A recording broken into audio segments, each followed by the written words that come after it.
ఇప్పుడు soul reels చేసి చాలా మిలియన్స్ ఆఫ్ వ్యూస్ వచ్చినాయి కదా, మీరు కూడా రీల్స్ చేసి ఈ సాంగ్ కూడా చాలా మంచి వ్యూస్ని తీసుకొచ్చి చాలా మంది షేర్ చేసుకొని, అండ్ సాంగ్ ఆటోమేటిక్గా షేర్ చేయాల్సిన అవసరం లేదు, షేర్ చేయాల్సిన అవసరం ఉంది, ఏం చెప్తా షేర్ చేయాల్సిన అవసరం ఉంది, బట్ డెఫినెట్లీ సాంగ్లో ఆ వాల్యూ ఉంది వెళ్తుంది.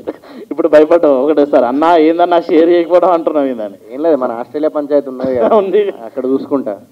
అండ్ చాలా హ్యాపీ ఉంది. అండ్ ఇండిపెండెంట్ మ్యూజిక్ ఇంకా చాలా గ్రో అవ్వాలని మనస్ఫూర్తిగా కోరుకుంటున్నాను. అండ్ ఇక్కడ విచ్చేసిన వాళ్ళందరికీ కూడా చాలా థ్యాంక్ యూ. అండ్ ఈ విషయం కాకుండా ఇంకొక విషయం అవుట్ ఆఫ్ ద బాక్స్ ఈరోజు గమ్మత్, దాని గురించి కాకుండా ఒక విషయం మాట్లాడదాం అనుకున్నాను ఇక్కడ. So with your permission. So రీసెంట్గా ఒక just 2 days back big boss show అయింది. బిగ్ బాస్ షో అయినప్పుడు చాలా హ్యాపీ ఉంది, యూనో విన్నర్ని అందరినీ ప్రకటించినప్పుడు చాలా హ్యాపీ అనిపించింది.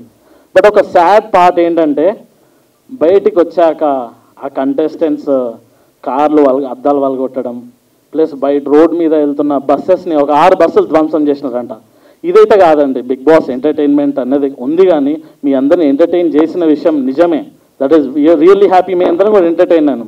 కానీ ఆ ఎంటర్టైన్మెంట్ని బయటికి తీసుకొచ్చి ఏదో కోపాలు తీసుకొచ్చి అలా బస్సులు బలగొట్టడం, కార్ అద్దాలు బలగొట్టడం, డెఫినెట్లీ ఈ విషయాన్ని అయితే నేను డెఫినెట్లీ ఖండిస్తున్నాను. ఎందుకంటే అక్కడ వచ్చిన వాళ్ళు డెఫినెట్లీ చాలామంది కంటెస్టెంట్స్ ప్రేమించి యూనో వాళ్ళని చూడాలని అనుకున్నాను, కానీ అందులో కొంతమంది బిహేవ్ చేసే విధానం అయితే డెఫినెట్లీ నాట్ రైట్. ఎందుకంటే ఇది మీరే కాకుండా చాలామంది పీపుల్స్ని కూడా రిస్క్లో పెట్టినట్టు సిచ్యువేషన్ అది. ఆ రాళ్ళు ఇసురు కొట్టడం బస్సుల మీద, ఏదన్నా నార్మల్ కామన్ పబ్లిక్కి తాకితే అది డెఫినెట్లీ చాలా హానికరంగా విధంగా ఉంటుంది. ఎందుకంటే వచ్చే కంటెస్టెంట్స్లో కూడా చాలామంది ఫ్యామిలీ మెంబర్స్ ఉన్నాయి. అండ్ తను రీసెంట్గా ఒక వీడియో చూస్తున్నాను, గీతూ రాయల్, తను ఒక 1 hour వెయిట్ చేసి బయట ఇలా కార్ ధ్వంసం చేస్తున్నారు అని తెలిసిన తర్వాత కూడా 1 hour వెయిట్ చేసి బయటకు వచ్చింది. కానీ 1 hour కూడా వెయిట్ చేసి ఎందుకు అర్జెంటుగా రావాల్సి వచ్చింది అంటే ఎందుకంటే వాళ్ళ ఫాదర్కి బాగాలేదంట, సో ఇమ్మీడియట్లీ రావాల్సి వచ్చింది. అయినా ఊరుకోలేదు జనాలు. సో అందులో కొంతమంది చాలా హీనంగా బిహేవ్ చేశారని నేను ఇన్స్టాగ్రామ్లో పోస్ట్ పెడితే కూడా చాలామంది కమెంట్లు పెడుతున్నారు. నాకు ఇన్స్టాగ్రామ్ డిఎమ్స్ వస్తున్నాయి, అన్న మేము అట్లనే ఉంటాం, మేము అట్లనే చేస్తాం అంటే అది కరెక్ట్ కాదు. డెఫినెట్గా అది బేసికల్లీ ఎవరు తప్పు తెలుసా, ఫ్యామిలీ ఉన్నారు లోపల, ఓకే, అద్దాలు పలగొడతారు అంతమంది. సో పలగొట్టేటోళ్ళది తప్పు ఓకే కాదని కాదు, కానీ లోపల డ్రైవ్ చేసేటోళ్ళది కూడా తప్పు ఉన్నది.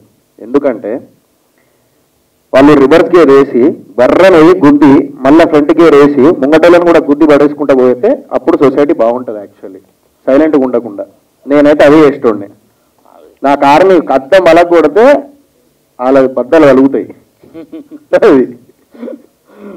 అదే అంటే దట్స్ సంథింగ్. అంటే ఒకటి మనం ఉన్న ఈ సొసైటీలో డెఫినెట్లీ చాలా మంచి బిహేవ్ చేయాలి. అంటే we are also part of the society కాబట్టి మనకి మనమే హాని చేసుకున్నట్టు ఈ విధంగా చూస్తే.